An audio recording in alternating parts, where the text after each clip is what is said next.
Hello everyone, इस video में हम बात करेंगे काउंसलिंग के बारे में। जो नीट की अभी होगी एमसीसी वाली काउंसलिंग, ये वाली जो काउंसलिंग होती है ना, ये इसका प्रोसीजर जो है वो बहुत ज़्यादा आसान है। आप लोग खुद घर बैठे कर सकते हो इसको आसानी से।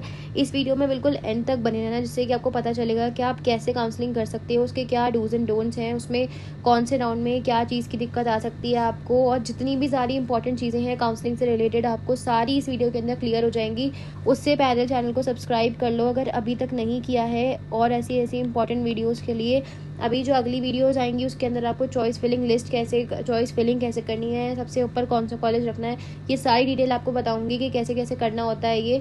तो अगर आप चैनल पर नए हो, चैनल को सब्सक्राइब कर लो, एंड अगर पहले से हो तो फिर वीडियो अच्छी लगे तो लाइक करना, शेयर करना, ठीक है। तो देखो, सबसे पहली चीज़ देखो आप, हाँ, हम इसमें क्या क्या समझेंगे इस वीडियो के अंदर, सबसे पहले तो आप वो जान लो। देखो, पहले तो full counselling procedure, all rules and regulation जितने भी हैं वो हम इस वीडियो के अंदर देखेंगे। फिर सिक्योरिटी फ़ी कब रिफंड नहीं होती है, क्योंकि जो सिक्योरिटी फ़ी जाती है, आप लोगों को पता होगा काउंसलिंग के अंदर सिक्योरिटी फ़ी जाती है, तो वो कब रिफंड नहीं होती है, हम वो चीज़ जानेंगे। फिर चॉइस फिलिंग कैसे करते हैं, कम मार्क्स पर अच्छा गवर्नमेंट कॉलेज कैसे मिल सकता है, हम उस चीज़ के बारे में बात करेंगे। एंड काउंसलिंग के जितने भी स्टेप्स होते हैं उसके बारे में जानेंगे। देखो, काउंसलिंग के ऊपर तो बहुत सारी वीडियोस हैं ऑलरेडी यूट्यूब पर, आपने देखी भी होंगी, बट क्या होता है ना कि पूरा प्रोसीजर अच्छे से बहुत कम वीडियोस के अंदर आता है, जिससे आपको बहुत आसान सी लैंग्वेज में आपको सारी चीज़ें क्लियर हो जाए। तो इस वीडियो में आपको वो सारी चीज़ें क्लियर हो जाएंगी, वीडियो में एंड तक बने रहना। देखो, नेक्स्ट बात करते हैं कि जो AIQ की काउंसलिंग होती है MCC वाली, उसके अंदर कौन कौन सी सीट्स के लिए आप काउंसलिंग करवाते हो। सबसे पहले 15% seats of MBBS BDS of all colleges, like जितने भी स्टेट कॉलेजेस हैं या जितने भी सारे कॉलेजेस हैं ना, उनकी अगर मान लो आप 100 सीट्स हैं किसी कॉलेज के अंदर, तो 15 सीट्स जो हैं वो MCC करवाती है। मतलब अगर 85 सीट्स जो है स्टेट के अंदर, वो कोई स्टेट का बच्चे लेगा, 85 सीट्स पे सिर्फ और सिर्फ स्टेट के बच्चे का हक होगा। बाकी जो 15 सीट्स बचती हैं 100 में से 15% सीट्स, उस पे जो है वो कोई से भी स्टेट का बच्चा ले सकता है। तो MCC की काउंसलिंग क्या होती है, ऑल इंडिया काउंसलिंग है। आप कहीं पर भी किसी भी स्टेट के कॉलेज के अंदर एडमिशन ले सकते हो, ठीक है। तो 15% सीट्स के अंदर आपको एडमिशन मिलता है, तो ये वो वाली काउंसलिंग होती है। बाकी जो 85% सीट्स है वो आपकी स्टेट के अंदर रहती है, वो सिर्फ उसी स्टेट के बच्चे ले सकते हैं। फिर एम्स जितने भी हैं उसकी सारी सीट्स की काउंसलिंग इसी वाली काउंसलिंग से होती है। सारी सीट्स आपको अलॉट इसी वाली काउंसलिंग से होंगी। ऐसे ही BHU की, जिपमर की, AMU की, सबकी सीट्स जो 100% है वो इसी काउंसलिंग से मिलेंगी। जामिया की, ठीक है। कुछ IPU सेंट्रल कॉलेजेस हैं, 2 कॉलेजेस हैं इंपॉर्टेंट, उनकी सीट्स। फिर ESIC कोटा की सीट्स, और जितनी भी डीम्ड यूनिवर्सिटीज़ हैं, जितनी भी 100% डीम्ड यूनिवर्सिटीज़ की सीट्स आपको इसी काउंसलिंग से मिलेंगी और कहीं नहीं मिलेंगी। अगर आप प्लान कर रहे हो आपको डीम्ड यूनिवर्सिटी में लेना है किसी, तो इसी वाले काउंसलिंग से लेना पड़ेगा। उसमें कोई स्टेट की काउंसलिंग वगैरह कुछ नहीं होती है। डीम्ड यूनिवर्सिटी की सारी सीट आपको इसी वाली काउंसलिंग से मिलेगी, इसलिए ध्यान से वीडियो में एंड तक बने रहना, बहुत इंपॉर्टेंट वीडियो है ये, ठीक है। अब देख लो स्टेप्स क्या होते हैं काउंसलिंग के। तो देखो, सबसे पहले आपको रजिस्ट्रेशन करवाना होता है और MCC.nic.in पर। उसके बाद वहाँ पर आपकी फ़ीस सबमिशन होता है, फॉर्म फिल करना होता है ना बेसिकली। तो पूरा फॉर्म वगैरह रजिस्ट्रेशन के अंदर पूरा फॉर्म फिल करना आ गया। अब होता है फ़ी सबमिशन। तो फ़ी सबमिशन के अंदर 2 चीज़ें आती है, रजिस्ट्रेशन फ़ी और एक आती है सिक्योरिटी फ़ी। रजिस्ट्रेशन फ़ी होती है जो कि टोटली नॉन रिफंडेबल फ़ी है, ये आपको नहीं मिलेगी, ठीक है। नॉन रिफंडेबल है, ये आपकी लग जाती है, तो ये मिलती नहीं है। गवर्नमेंट में जो जनरल कैटेगरी की 1000 रुपीज़ है, and reserve category SC ST वगैरह की 500 रुपीज़ है। और वहीं पर अगर आप डीम्ड को फिल करना चाहते हो तो उसकी 5000 रुपीज़ है, टोटली नॉन रिफंडेड फ़ी। और ये वाली फ़ी है, ये रिफंडेबल फ़ी है। अगर आपको ये फ़ी कहाँ वापसी मिल सकती है और कहाँ वापस नहीं मिल सकती है, ये मैं वीडियो में एंड तक बताऊँगी आगे, तो वीडियो में एंड तक बने रहना। देखो, सिक्योरिटी फ़ी जो होती है ना गवर्नमेंट में, वो 10,000 रुपीज़ है, ठीक है। 10,000 रुपीज़ का क्या होगा, सिक्योरिटी फ़ी रिफंडेबल है। इसका क्या होगा कि अगर आपको कॉलेज अलॉट हो जाता है ना, तो ये उसकी फ़ीस में जाके ऐड ऑन हो जाएगी, या आपको पहले सबमिट करवानी होती है, पर वहाँ पर जाके वो ऐड ऑन हो जाएगी, और आपको वापसी क्या आपकी फ़ीस के अंदर ऐड हो जाएगी, ठीक है। रिजर्व में 5,000 है, और डीम्ड अगर आप ऑप्ट करना चाहते हो तो उसमें 2 लाख रुपीज़ की है सिक्योरिटी फ़ी। ये आपको भरनी पड़ेगी तभी की तभी जब आप फॉर्म फिल करोगे काउंसलिंग का। इसके बाद choice filling and choice locking होती है। चॉइस फिलिंग कैसे करनी है, सबसे ऊपर कौन से कॉलेजेस रखने हैं, इसकी सेपरेट वीडियो एक आएगी, बहुत अच्छे से आपको समझ आ जाएगा उसमें। तो ये वाला जो स्टेप है इसको ऐसे ही रखते हैं अभी, ठीक है। इसके बाद रिजल्ट अनाउंस होता है काउंसलिंग का, और फिर आपको जो अलॉटेड कॉलेज है उसके अंदर जाके रिपोर्टिंग करनी होती है। ये हो गए मेन स्टेप्स काउंसलिंग के, कि बेसिकली काउंसलिंग में होता क्या क्या है। अब जानो कौन कौन से राउंड होते हैं काउंसलिंग के अंदर। तो देखो, राउंड तो क्या होता है, सबसे पहले आपका AIQ का, ऑल इंडिया काउंसलिंग का, MCC का राउंड 1 होगा। उसके बाद आपका स्टेट का राउंड 1 होगा।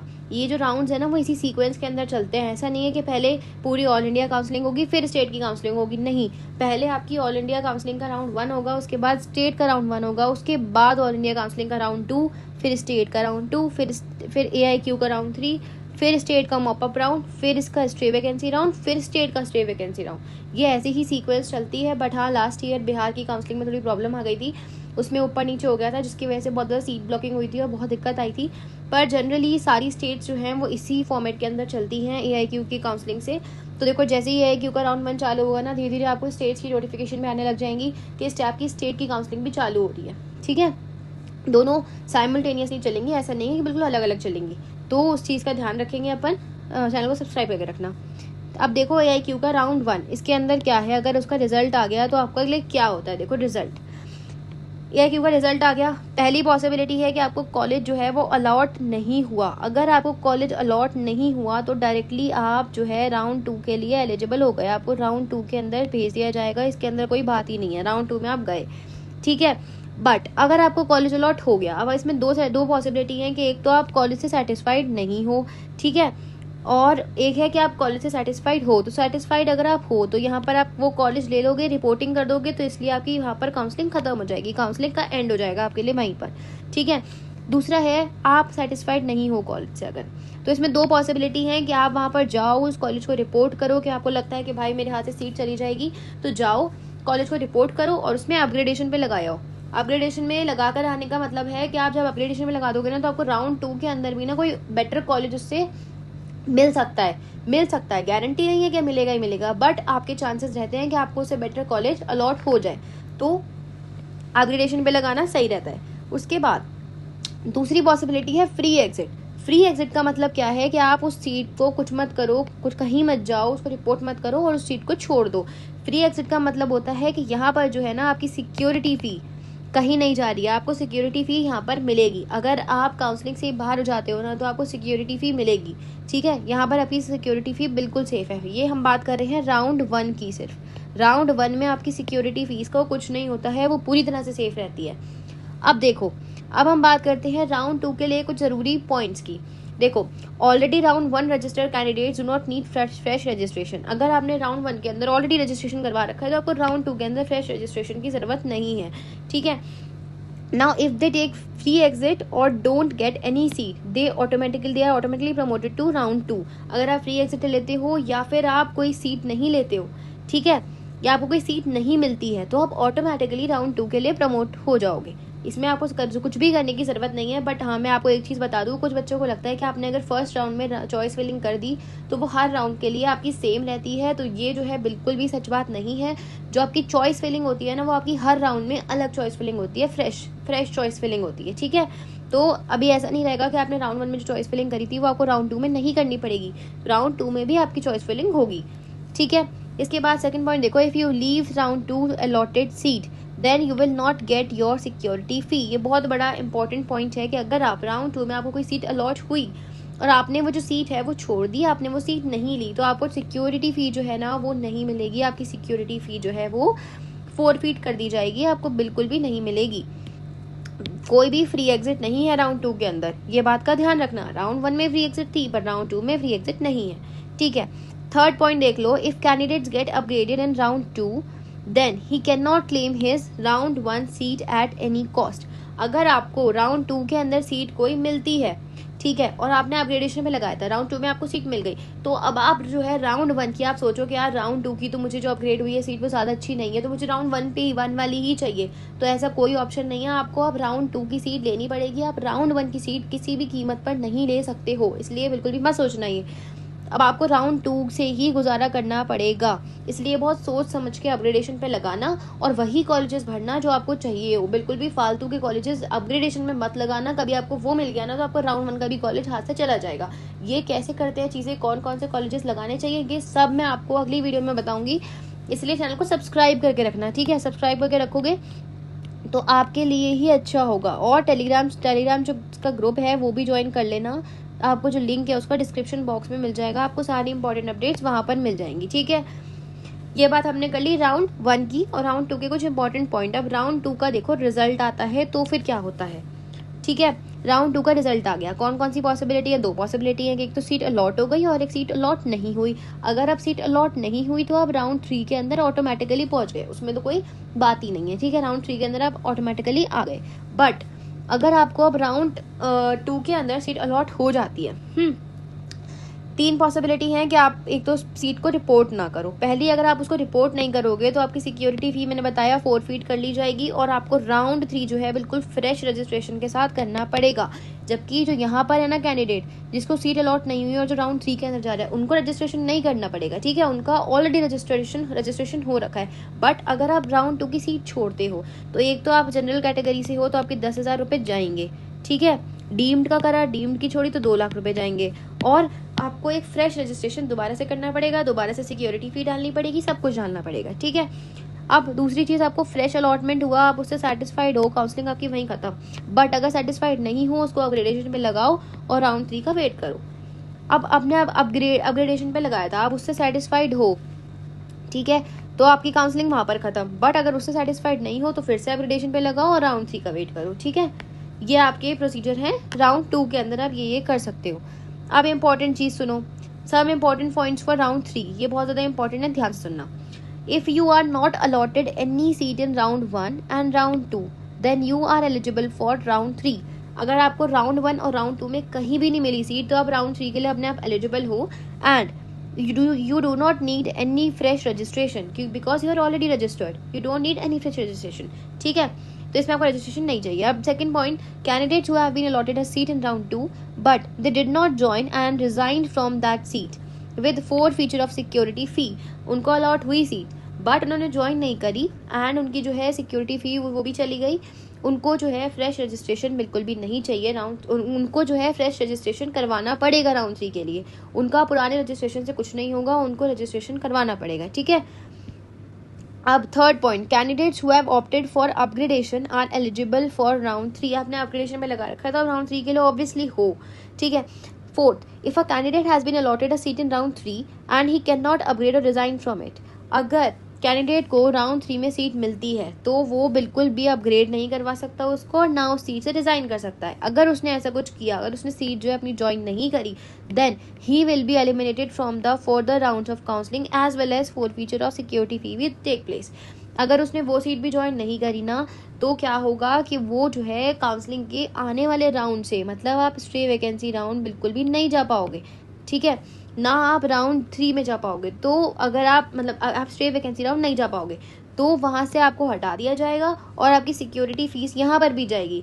इसलिए अगर राउंड 3 में सीट मिलती है तो बिल्कुल भी इसको छोड़ने का मत सोचना, वरना आप स्टे वैकेंसी राउंड AIQ में नहीं जा पाओगे। देखो, अगर आपका जो है स्टेट राजस्थान है, ठीक है, या फिर बिहार है जिनकी बहुत ज़्यादा हाई कट ऑफ जाती है, तो इन बच्चों के पास सहारा बचता है सिर्फ और सिर्फ AIQ की काउंसलिंग का। अगर आप यहाँ पर भी ऐसी कोई चीज़ करते हो ना तो बहुत दिक्कत आ जाएगी, इसलिए सोच समझ के करना। कुछ समझ नहीं आ रहा हो तो मेरे से पूछ लेना एक बार, लेकिन यहाँ पे मैसेज करके। मैं थोड़ी सी बिजी रहती हूँ, मैं थोड़े से रिप्लाई नहीं दे पाती हूँ टाइम पे, तो I am really sorry for that, but मैं जल्दी जल्दी देने का कोशिश करूँगी, ठीक है, रिप्लाई तो पूछ लेना एक बार। अब फिफ्थ पॉइंट है, candidates getting upgraded in round 3 shall not have any claim on round 2 seat. मैंने बताया था ना राउंड 1 वाली भी यही चीज़ थी कि अगर आपको राउंड 3 के अंदर सीट मिलती है तो राउंड 2 की सीट का आपके कोई नाता नहीं है राउंड 2 की सीट से, ठीक है। आप ये नहीं सोच सकते कि मेरे को राउंड 2 की सीट ही बढ़िया थी, राउंड 3 की गलत मिल गई है, क्योंकि राउंड 3 से ही आपको गुजारा करना पड़ेगा। अब if candidate freshly registered in round 3 is not allotted a seat he or she is eligible to participate in stay vacancy round. वही है कि अगर आपको राउंड 3 में नहीं मिली ना सीट तो आप ऑटोमेटिकली स्टे वैकेंसी राउंड में चले जाओगे, ठीक है। अब देखो AIQ के रिजल्ट आया, थर्ड राउंड का रिजल्ट में क्या हो सकता है, एक तो आपको सीट अलॉट हो गई, दूसरा आपको सीट अलॉट नहीं हुई, तो सीट अलॉट नहीं हुई तो स्टे वैकेंसी राउंड आपके पास है ही। अब अगर आपको सीट अलॉट हो गई तो पहली चीज़ है उसके अंदर आप एडमिशन ले लो तो काउंसलिंग आपकी खत्म हो जाएगी। बट अगर आप एडमिशन नहीं लेते हो तो यहाँ पर आपको नो सिक्योरिटी फीस, आपको सिक्योरिटी फीस भी बिल्कुल भी नहीं मिलेगी and elimination from further rounds of counselling, ये वाली चीज़ भी आपकी हो जाएगी। आप आगे किसी भी काउंसलिंग के प्रोसीजर के अंदर नहीं जा सकते हो, मतलब स्टे वैकेंसी राउंड आपका चला गया, ठीक है। अब देखो स्टे वैकेंसी राउंड में क्या क्या होता है। तो फ्रेश रजिस्ट्रेशन चाहिए। अब दूसरी चीज, if a candidate is allotted a seat in stay vacancy round, he has to join the allotted seat or college, else he or she will be debarred from the NEET counseling of MCC for subsequent 1 year along with the forfeiture of fees।